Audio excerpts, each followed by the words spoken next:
The manila envelope under my door looked innocent enough, but in my experience, nothing good ever came in Manila. I should have known that Tuesday morning in March would be the day my carefully constructed life would start unraveling like a cheap sweater. Before we dive deeper into this story, I have one small request. Please subscribe, drop a like, comment, and hit that hype button to boost this channel so more people can discover these incredible Reddit stories. My name is Tyler Rains, and I make a living turning soft civilians into something resembling soldiers at Fort Huachuca in Arizona. It's honest work, if you don't mind spending your days explaining to 20-year-olds why they can't use their phones during combat drills. Most days, I prefer the company of recruits to my own neighbors in this cookie-cutter townhouse complex called Desert Vista Estates. At least soldiers are upfront about wanting to shoot things.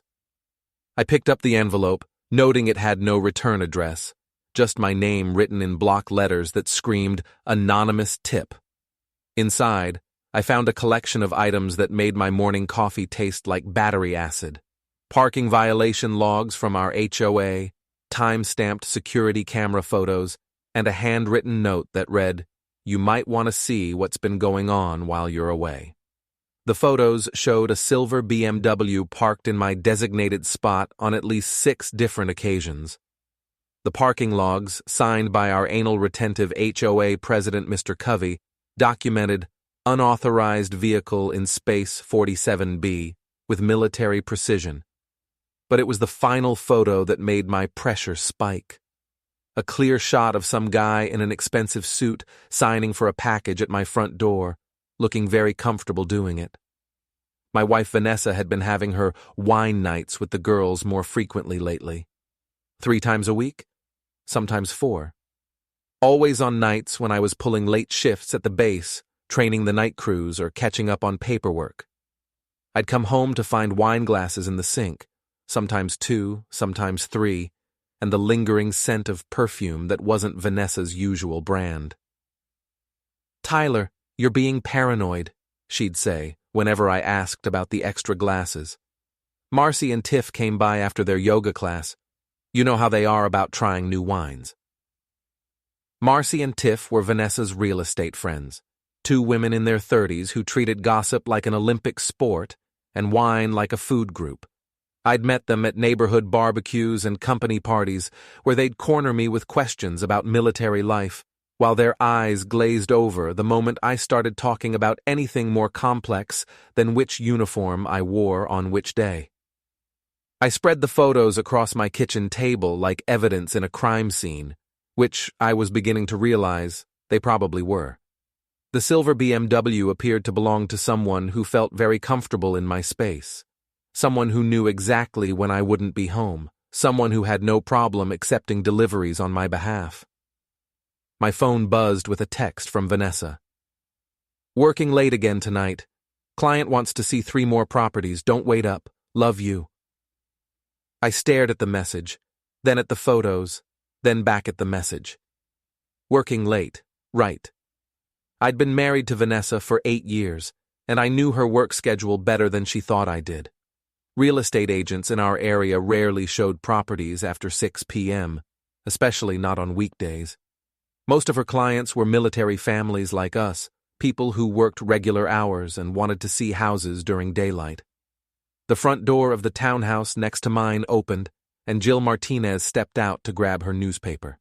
Jill was in her 50s, recently divorced, and had the observational skills of a seasoned detective. She also had the discretion of a town crier, but her heart was in the right place. "Morning, Tyler," she called out, glancing meaningfully at the photos spread across my table through the open kitchen window. "Interesting reading material you got there?" "Just some HOA stuff," I replied, but I didn't move to cover the photos. Jill walked over to the low fence that separated our tiny front yards. "You know, I've been meaning to talk to you about that. The parking situation, I mean. That silver BMW's been making itself pretty comfortable in your spot. You've seen it?" "Honey, I've seen it, photographed it, and could probably give you the license plate number from memory. The driver's got some nerve, I'll give him that. Acts like he owns the place." I gathered up the photos and walked outside. What do you mean, acts like he owns the place? Jill looked around dramatically, as if checking for eavesdroppers, then leaned closer.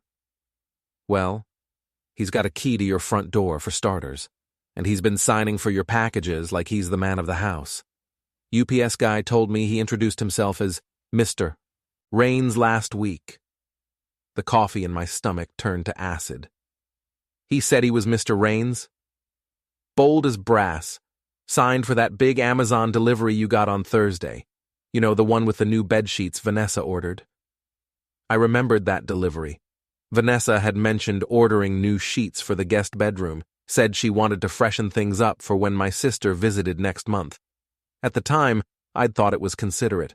Now, I was wondering who exactly those sheets were meant to impress. Jill, can I ask you something?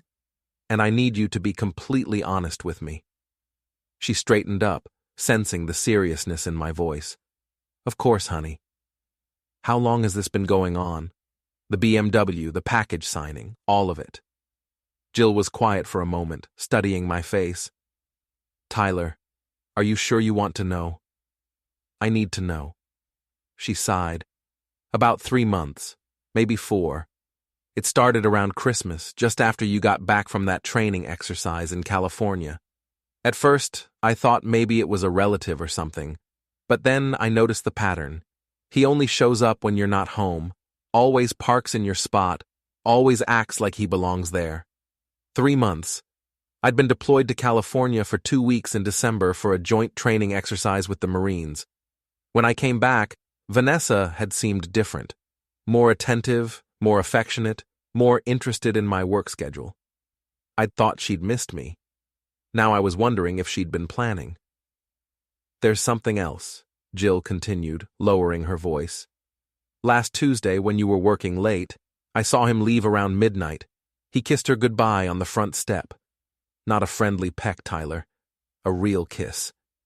The envelope in my hand crumpled as my fist tightened involuntarily. Did you take the photos? Jill shook her head. No, honey, but I know who did. Mr. Covey's been documenting everything for the HOA violations. He's got a whole file on unauthorized parking and package deliveries. He's also got security camera footage from the main entrance that shows the BMW coming and going. Mr. Covey was the kind of HOA president who treated homeowner violations like federal crimes. He kept detailed logs, took photographs, and maintained files on every resident with the dedication of a court stenographer. Most of us found his attention to detail annoying, but right now, I was grateful for his obsessive record-keeping. I should get ready for work, I said, though the last thing I wanted to do was spend 8 hours teaching recruits how to march in formation while my personal life imploded. Tyler, Jill called as I turned to go back inside. Whatever you're thinking of doing, be smart about it. Don't do anything that'll give them ammunition to use against you.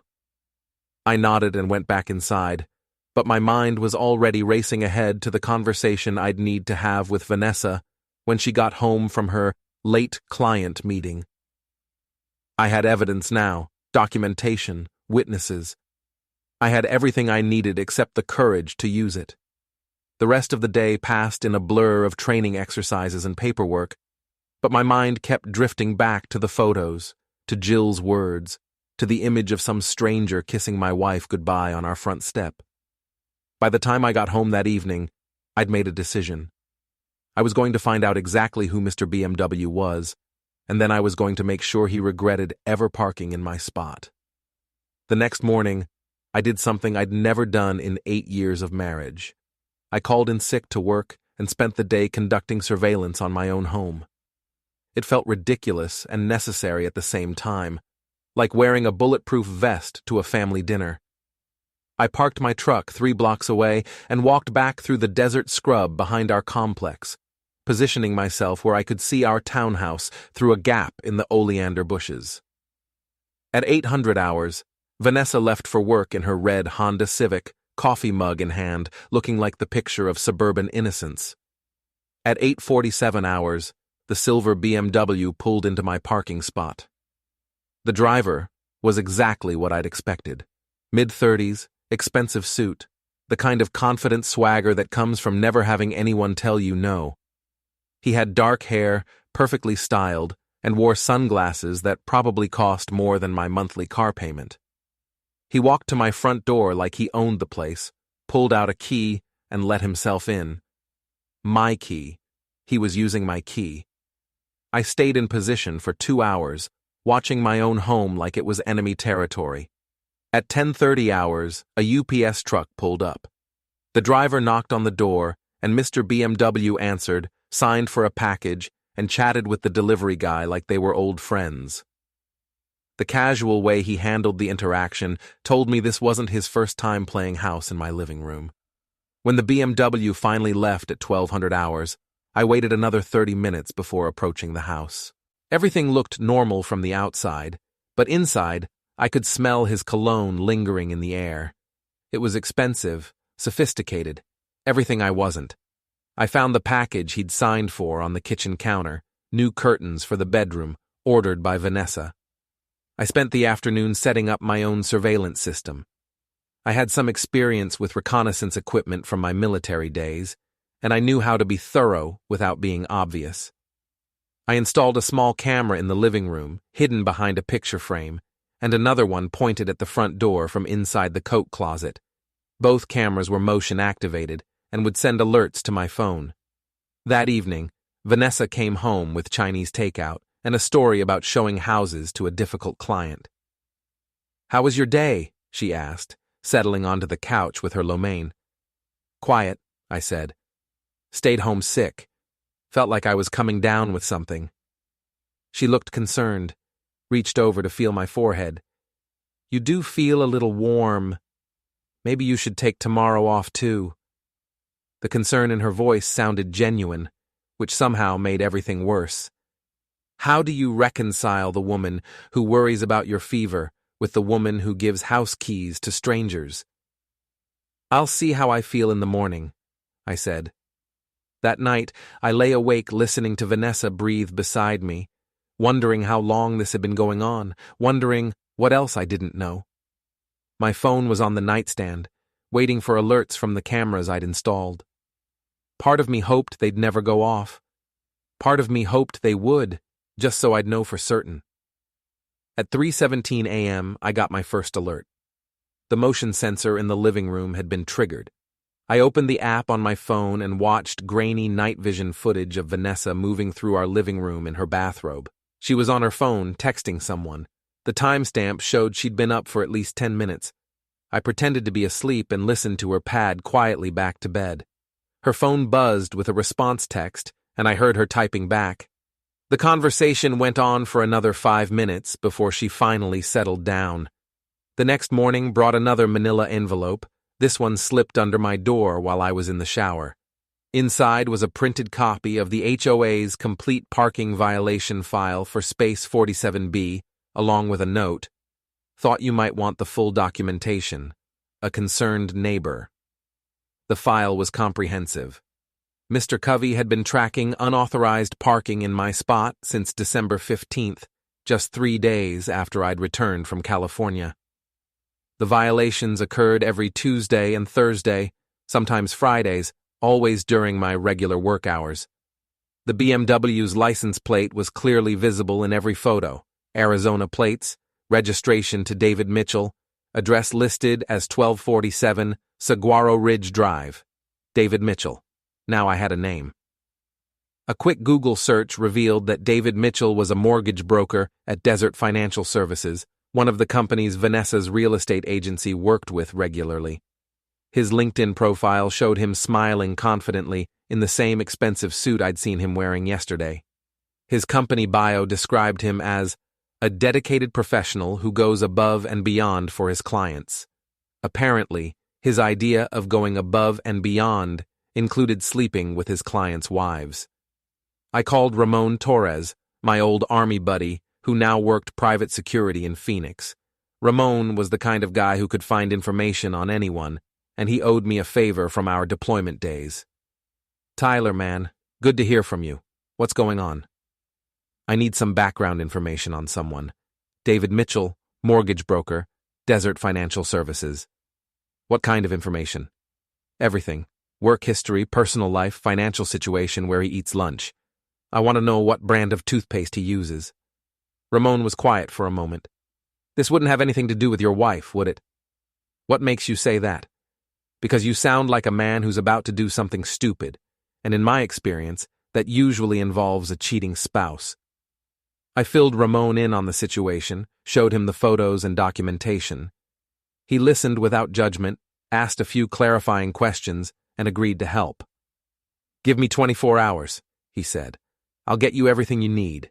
But Tyler, whatever you're planning, make sure it's legal. Don't give them ammunition to use against you in divorce court." That afternoon, I received my first camera alert during work hours. I stepped into a supply closet and watched live footage of David Mitchell letting himself into my house at 2:15 p.m. He moved through the living room like he owned the place, grabbed a beer from my refrigerator, and settled onto my couch to watch my television. The sheer audacity of it was breathtaking. This wasn't just an affair, it was a hostile occupation of my life. I watched him for 30 minutes before I couldn't take it anymore. I got in my truck and drove home, planning to confront him directly. But by the time I arrived, the BMW was gone, and the house was empty, except for the lingering smell of his cologne and an empty beer bottle in my sink. That evening, Vanessa mentioned that she'd be working late again the next day. "Big client meeting," she said. "Might not be home until after 10. "Which client?" I asked casually. "The Hendersons. They're looking at properties in the foothills, very particular about what they want."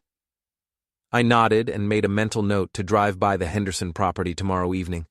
If Vanessa was really showing houses, her car would be there. If she wasn't, I'd know for certain that my marriage was over. But first, I had some planning to do. If David Mitchell wanted to play house in my home, I was going to make sure he got the full homeowner experience, including some very unwelcome surprises. Ramon called me at 0600 hours the next morning with David Mitchell's complete life story. "Your boy David is interesting," Ramon said. 38 years old, divorced twice, currently behind on his Porsche payments and his condo mortgage. He's got a reputation around town for being a little too friendly with married clients, if you know what I mean. "How behind on his payments?" 3 months on the car, 2 months on the condo. His mortgage company sent him a notice of default last week. Apparently, being a mortgage broker doesn't automatically make you good with money. This information was useful. A man facing financial ruin might be desperate enough to make mistakes, and desperate people were easier to manipulate. "There's more," Ramon continued. "I talked to a buddy of mine who works security at Desert Financial. David's been having some problems at work. Couple of complaints about inappropriate behavior with clients, missed deadlines, sloppy paperwork. Word is, he's on thin ice with his boss." "What kind of inappropriate behavior?" "The kind that involves married women and houses with big bedrooms. Apparently, your wife isn't his first conquest in the real estate world." I felt a cold rage settling in my chest. Vanessa wasn't just cheating on me, she was part of a pattern, just another married woman in David Mitchell's collection. "I need one more favor," I told Ramon. "Can you get me copies of David's financial records? Bank statements, credit reports, anything that shows how desperate his situation really is?" "That's going to cost extra, and it's not exactly legal." "How much extra?" $500. Cash. Done. I spent the rest of the morning planning my strategy. If David Mitchell wanted to play games in my house, I was going to make sure the game had consequences. I wasn't planning anything violent or illegal, just a little creative problem-solving that would make his life as complicated as he'd made mine. At 1400 hours, I received a camera alert. David was back, right on schedule. This time, I was ready for him. I drove home and parked around the corner, then approached the house on foot through the backyard. The sliding glass door to the patio was unlocked, as always. I could hear the television playing in the living room and the sound of David talking on his phone. "Yeah, she'll be working late again tonight," he was saying. "Her husband's some kind of military guy, but he's never around. Perfect setup, you know?" I eased the patio door open and stepped inside, moving quietly through the kitchen. David was sprawled on my couch, feet up on my coffee table, talking to someone about his conquest like she was a business transaction. The best part is, she thinks I'm going to leave my wife for her. These married chicks are so easy to manipulate. Promise them a little romance, and they'll do anything. That's when I stepped into the living room and cleared my throat. David spun around, dropping his phone. For a moment, we just stared at each other. He was younger than me, better dressed, probably made more money, but right now, he looked like a teenager caught sneaking out of the house.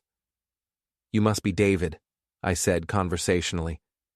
"I'm Tyler, the husband." David scrambled to his feet, looking around like he was calculating escape routes. "Look, man, this isn't what it looks like." "Really? Because it looks like you're sitting on my couch, drinking my beer, and talking about manipulating my wife. What exactly should it look like?" "I can explain." "Please do. Start with why you have a key to my house." David's face went pale. "Vanessa gave it to me. She said you were okay with it." "Did she also say I was okay with you signing for my packages, using my address for your mail, parking in my designated spot?" "I don't know what you're talking about." I pulled out my phone and showed him the photos from the HOA file. "These say otherwise. That's you, isn't it? Signing for packages, acting like you live here." David looked at the photos and realized his situation had just gotten much worse. "Look, Tyler, I think we can work this out, man to man." "I'm listening." "Vanessa and we're in love. Real love. She's going to leave you anyway, so why make this harder than it has to be? You seem like a reasonable guy." I almost laughed. "Reasonable. Right. Tell me, David, how long have you been in love with my wife?" "Since December, since we met at the Christmas party for Desert Financial." "And how many other wives have you been in love with this year?" His expression changed. "What do you mean?" "I mean, I know about the complaints at work. I know about your reputation with married clients. I know about your financial problems too. Behind on your car payments, behind on your mortgage, notice of default. That's a lot of pressure for a man in love." David's confident facade cracked completely. "Who told you that? Does it matter? The question is, what are you going to do about it? What do you want?" I walked over to the coffee table and picked up the beer bottle he'd been drinking from. "First, I want you to stop drinking my beer. Second, I want my house key back. Third, I want you to stop using my address for anything. And then you'll leave us alone? Then we'll see what happens next." David reached into his pocket and pulled out a key ring. He removed one key and placed it on the coffee table. "There, can I go now?" "Not yet. We need to talk about the damage you've caused. The HOA violations, the unauthorized package deliveries, the general invasion of my privacy. That's going to require some compensation." "Compensation? $5,000 should cover it." David's eyes widened. $5,000? I don't have that kind of money." "Then you'd better figure out how to get it. You've got 1 week." "Or what?" I smiled. "Or I send copies of these photos and the HOA documentation to your boss at Desert Financial, along with a detailed report about your behavior with married clients. I also send copies to the state licensing board for mortgage brokers. How do you think that'll affect your career?" David stared at me, realizing that his fun and games had just turned into a very expensive problem. "You're blackmailing me. I'm seeking compensation for damages. There's a difference. I need time to think about this." "You've got until next Friday. Same time, same place. Bring the money or I start making phone calls." David grabbed his jacket and headed for the door. "This isn't over." "You're right," I said. "It's just getting started." After he left, I sat on my couch and thought about what I'd just done. Blackmail was illegal, but I wasn't really planning to go through with it. I just wanted David to understand that actions had consequences, that he couldn't waltz into someone else's life without paying a price. My phone buzzed with a text from Vanessa. "Working late again tonight. Don't wait up." I looked around my living room at the beer bottle David had left behind, at the indentation his body had made in my couch cushions, at the life he'd been casually destroying for his own entertainment. Don't wait up. Right. I had 1 week to decide what to do next, 1 week to figure out how to salvage what was left of my marriage or how to end it on my terms. Either way, David Mitchell was about to learn that some games have very serious consequences. The confrontation with David should have made me feel better, but instead, it left me with a hollow sensation in my chest and the realization that my problems were just beginning. Blackmailing your wife's lover might provide temporary satisfaction, but it doesn't solve the fundamental issue of having a wife who needs a lover in the first place. I needed advice, and I needed it from people who knew me well enough to tell me the truth, even if I didn't want to hear it. That meant calling my 2 best friends from high school, Jake Morrison and Pete Hendricks. We'd stayed close over the years, getting together every few months for poker games and barbecues, sharing the ups and downs of married life with the easy camaraderie of men who'd known each other since they were teenagers. I invited them over for Saturday afternoon, ostensibly to watch college basketball and drink beer. Jake arrived first, carrying a 6-pack of Corona and wearing a Phoenix Suns jersey that had seen better days. He was a plumber by trade, married to his high school sweetheart Linda, with 2 kids and a mortgage that kept him working 60-hour weeks. "Tyler, my man," he said, settling into his usual spot on the couch. "Where's Vanessa? I thought she'd be here making those little sandwich things she does." "She's showing houses," I said, which was technically possible, though I doubted it. Pete arrived 20 minutes later with nachos and salsa from the good Mexican place downtown. He was an accountant, married to a teacher named Carol, no kids yet but trying. He had the kind of methodical personality that made him good with numbers and bad at small talk. "So what's the occasion?" Pete asked, opening his beer. "You sounded weird on the phone." I muted the television and took a deep breath. "I need to tell you guys something, and I need you to listen without judging me until I'm finished." Jake and Pete exchanged glances. "Okay," Jake said slowly. "What's going on?" I told them everything. The parking violations, the photos, the surveillance, the confrontation with David. I showed them the HOA documentation and the security camera footage. By the time I finished, both men were staring at me like I'd grown a second head. "Jesus, Tyler," Jake said finally.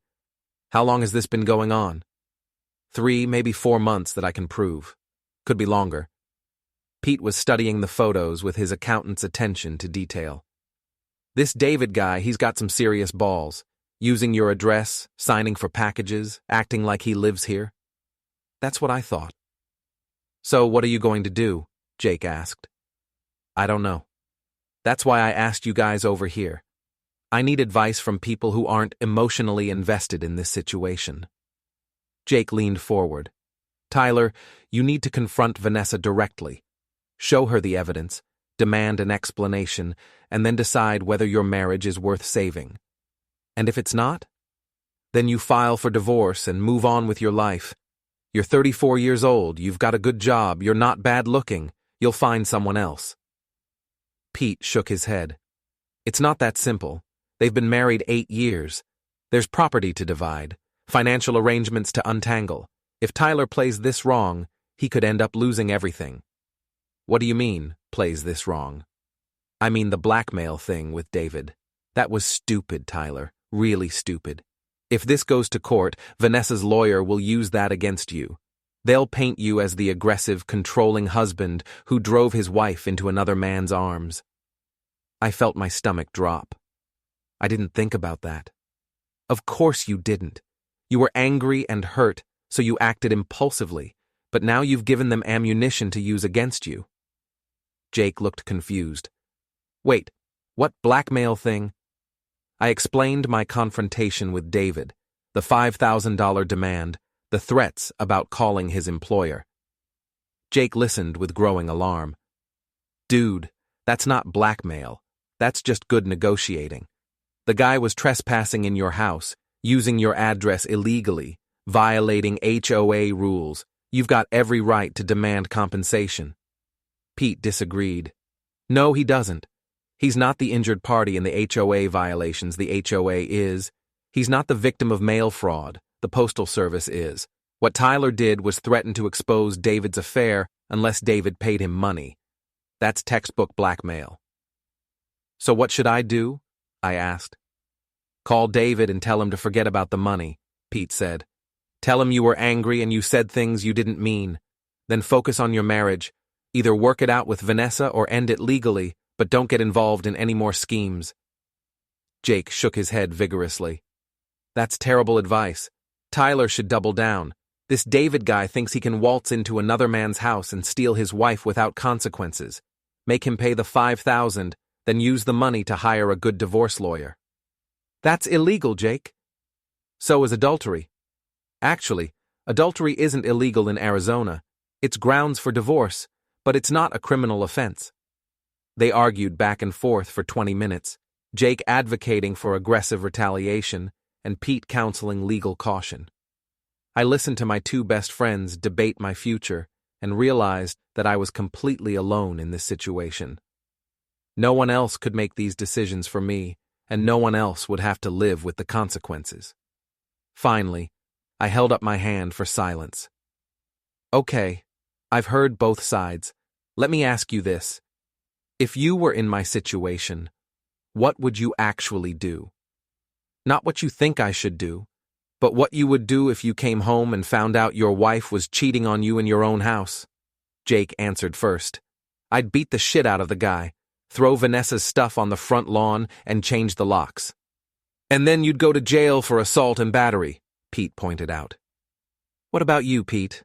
What would you do? Pete was quiet for a long moment. Honestly, I'd probably do exactly what you did. Confront the guy, try to make him pay some kind of price, look for ways to get revenge, but that doesn't mean it's the right thing to do. So you think I should back down? I think you should be smart. Document everything, gather evidence, but don't do anything that could be used against you later. And definitely don't take money from David. That's just asking for trouble. We spent the rest of the afternoon watching basketball and pretending things were normal, but the easy camaraderie was gone.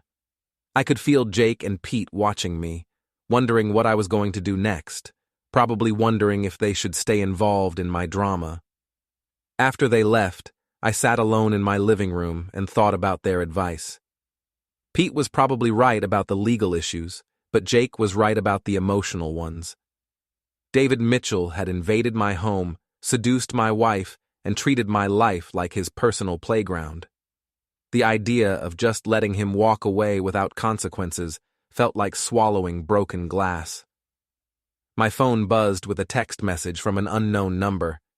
This is David. We need to talk. Meet me at Denny's on Speedway tomorrow at 2 p.m. Come alone.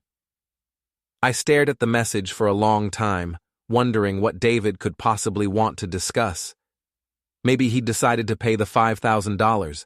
Maybe he wanted to negotiate. Maybe he was planning to threaten me. Only one way to find out. I texted back, I'll be there. Whatever David Mitchell wanted to talk about, I was ready to listen. But I was also ready for the possibility that our conversation might not go the way he expected. Denny's on Speedway Boulevard was the kind of place where people went to have conversations they didn't want to have at home. The fluorescent lighting was harsh, the coffee was terrible, and the vinyl booths had absorbed decades of other people's problems. It was perfect for a meeting between two men who'd rather be anywhere else. David was already there when I arrived, sitting in a corner booth with his back to the wall. He'd traded his expensive suit for jeans and a polo shirt, but he still looked like he was trying too hard to appear casual. His hands were wrapped around a coffee mug, and he had the hollow-eyed look of a man who hadn't been sleeping well.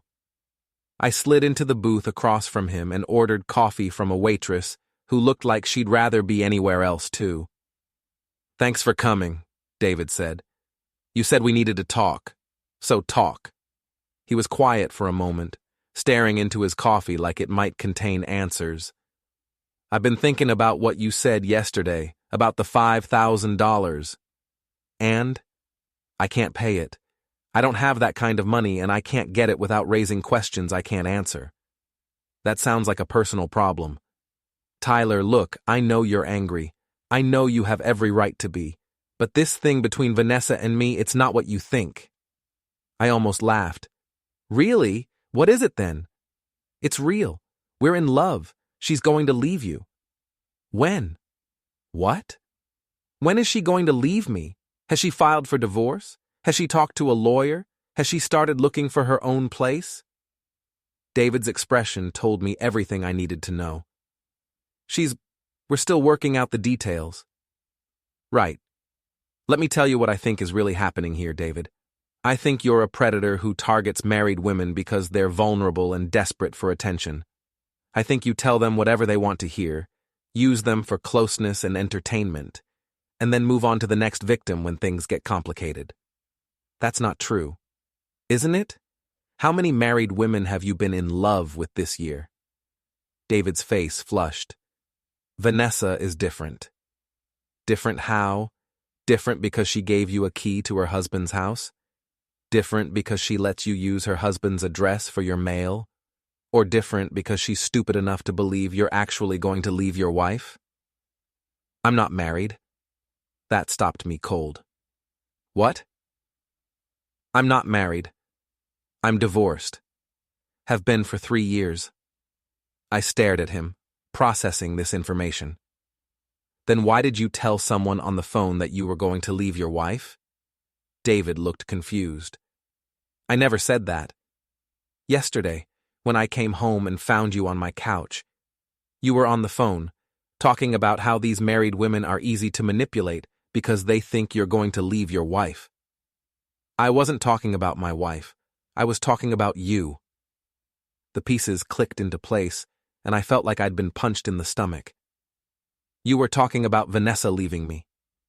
Yes. She's planning to file for divorce next month. She's already talked to a lawyer. I sat back in the booth, trying to process this revelation. Vanessa was planning to divorce me, and she hadn't said a word about it. She was still coming home every night, still pretending to be my wife, still lying to my face about working late. How long have you known? I asked. About the divorce? She told me 2 weeks ago. She said she was just waiting for the right time to tell you. And you believed her? Why wouldn't I? I pulled out my phone and showed David the photos from the HOA file. Because she's been lying to both of us. Look at the dates on these parking violations. December, January, February, March. You've been coming to my house for 4 months, and she just decided 2 weeks ago to divorce me. David studied the photos, and I could see the doubt creeping into his expression. She's been using you, I continued. She wanted the excitement of an affair without the inconvenience of actually ending her marriage. She gets to play house with you while I pay the mortgage and the utilities and the insurance. It's a pretty good deal for her. You don't know what you're talking about. Don't I? Let me ask you something, David. In all the time you've been together, has she ever spent the night at your place? He was quiet. Has she ever gone out with you in public? Restaurants, movies, anywhere she might be seen by people who know her? Still quiet. Has she ever introduced you to her friends, her family, anyone from her real life? David's silence was answer enough. She's been using you for closeness and excitement, and she's been using me for financial security and respectability. The only person getting screwed in this situation is you, and not in the way you think. That's not true. She loves me. Then why hasn't she filed for divorce? Why is she still sleeping in my bed every night? Why is she still wearing her wedding ring? David looked down at his hands, and I could see that my words were hitting home. Whatever fantasy he'd been living was starting to crumble. I want you to do something for me, I said. I want you to ask Vanessa to prove she's serious about leaving me. Ask her to file for divorce this week. Ask her to move out of my house. Ask her to go public with your relationship. Why would I do that? Because if she really loves you, she'll do it. And if she doesn't, you'll know where you stand. David was quiet for a long time, staring out the window at the parking lot. Finally, he looked back at me. What about the $5,000? Forget about the money. I was angry when I said that. But I want you to stay away from my house, and I want you to stop using my address for anything. And if I don't? Then I'll call your boss and the state licensing board, just like I promised. Not because of the money, but because you're trespassing on my property and committing mail fraud. David nodded slowly. Fair enough. We sat in silence for a few more minutes, two men who'd been manipulated by the same woman, each trying to figure out what came next. For what it's worth, David said finally, I really did think she was going to leave you. Maybe she is. Maybe this conversation will be the push she needs to make it official. And if it is? I thought about that question. Then I guess we'll both find out what she's really worth. David left first, and I stayed in the booth for another 20 minutes, drinking terrible coffee and thinking about my conversation with Vanessa that evening. I had new information now, information that changed everything. If she was really planning to divorce me, then all my surveillance and scheming had been pointless. The marriage was already over, I just hadn't been informed yet. But if she wasn't planning to divorce me, if David had been lying or deluding himself, then I was dealing with a different problem entirely. I was dealing with a wife who wanted to have her cake and eat it too, who thought she could maintain two relationships indefinitely without consequences. Either way, it was time for some honesty. It was time for Vanessa and me to have the conversation we should have had months ago, before David Mitchell ever parked in my spot or used my key or made himself comfortable on my couch. It was time to find out what was left of my marriage and whether it was worth saving. I got home at 4:30 and spent 2 hours preparing for the most important conversation of my marriage. I printed out copies of all the evidence, the HOA photos, the parking violation reports, the security camera footage, the documentation of David's package deliveries. I arranged everything in chronological order on the kitchen table, creating a timeline that told the story of my wife's affair with clinical precision. At 6:45, Vanessa's Honda pulled into the driveway. I watched through the window as she gathered her purse and a bag from the passenger seat, checked her appearance in the rearview mirror, and walked to the front door with the casual confidence of someone who believed her secrets were safe. "Hi, honey," she called out as she entered. "How was your day?" "Interesting," I said from the kitchen. "Can you come in here? We need to talk." Something in my voice must have alerted her, because her footsteps slowed as she approached the kitchen. When she saw the photos spread across the table, she stopped completely. "Tyler, what is all this?" "Sit down, Vanessa." She remained standing, her eyes moving from photo to photo, taking in the evidence of her affair laid out like exhibits in a trial. "Where did you get these?" "Does it matter?" "Sit down." She pulled out a chair and sat across from me, her hands folded in her lap like a schoolgirl called to the principal's office. "I can explain. I'm sure you can, but first, let me tell you what I know." I picked up the first photo, dated December 15th. This is David Mitchell's BMW in my parking spot. According to the HOA logs, this was the first recorded violation, 3 days after I got back from California. I moved through the timeline methodically, showing her each piece of evidence, explaining what it meant, building the case against her like I was briefing a commanding officer. She sat quietly, occasionally opening her mouth to speak, then closing it again when I held up my hand. "This brings us to yesterday," I said finally. When I came home and found David drinking my beer on my couch, talking on his phone about how easy it is to manipulate married women. Vanessa's face went pale. "You talked to David?" "We had a very interesting conversation. He told me some things I think you should know about." "Tyler, please, let me explain what happened." "I'm not finished yet. David seems to think you're planning to divorce me. He says you've already talked to a lawyer, that you're just waiting for the right time to tell me. Is that true?" She was quiet for a long moment, staring at her hands. Yes. The simple honesty of the answer hit me harder than I'd expected. Part of me had been hoping she'd deny it, that we could work through this somehow, that 8 years of marriage meant something worth saving. How long have you been planning this? Since Christmas, since you were gone for those 2 weeks and I realized how much happier I was without you here. And David? I met him at the Desert Financial Christmas party. We started talking, and one thing led to another. One thing led to another. Right. I leaned back in my chair, studying my wife's face. So this whole thing, the wine nights with the girls, the late client meetings, the working weekends, all of it was just cover for your affair. It wasn't supposed to happen this way. I didn't plan to fall in love with him. Love. Is that what you call it? Yes. Then why are you still here, Vanessa? Why are you still sleeping in my bed, still wearing my ring, still pretending to be my wife? If you love David so much, why haven't you filed for divorce? She looked up at me for the first time since sitting down. Because I'm scared. Of what? Of being alone, of starting over, of making a mistake I can't undo. So you thought you'd just keep both of us around until you made up your mind? It's not that simple. It is exactly that simple. You wanted the security of being married to me and the excitement of sleeping with David. You wanted to have your cake and eat it too. Vanessa's composure finally cracked, and tears started rolling down her cheeks. I never meant to hurt you. But you did hurt me. You hurt me every day for 4 months.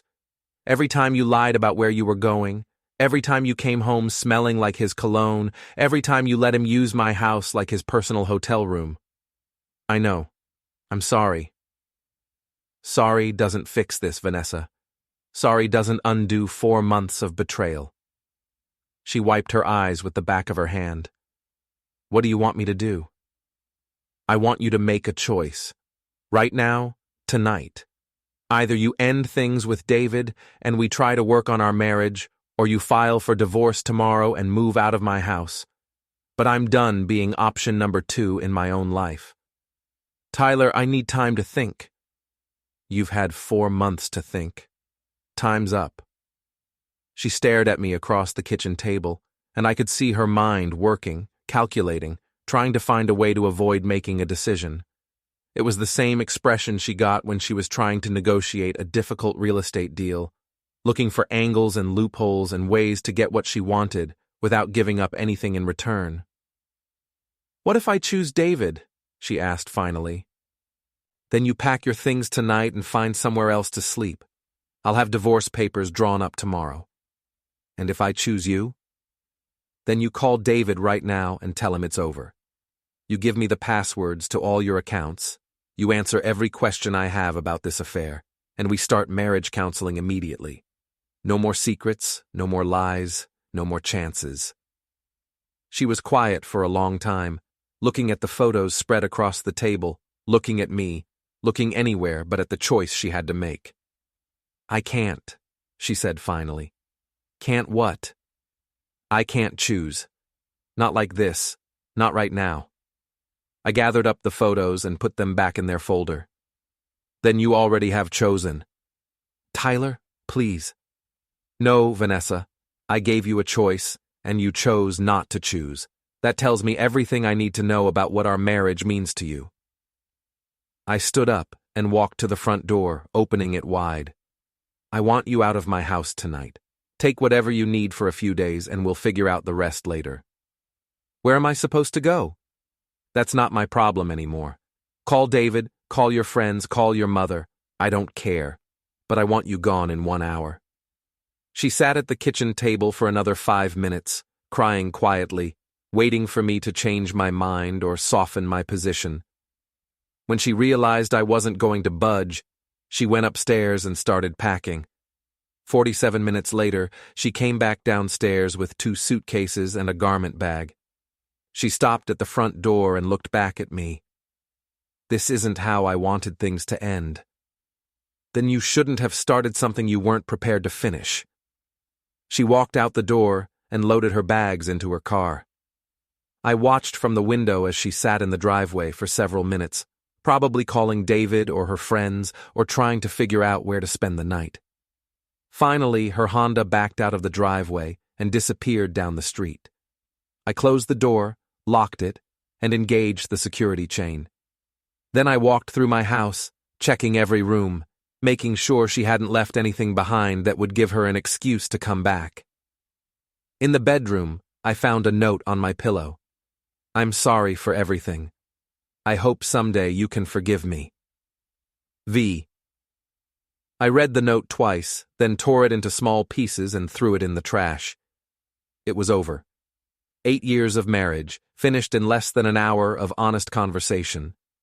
I should have felt relieved, or vindicated, or at least satisfied that I'd finally taken control of the situation.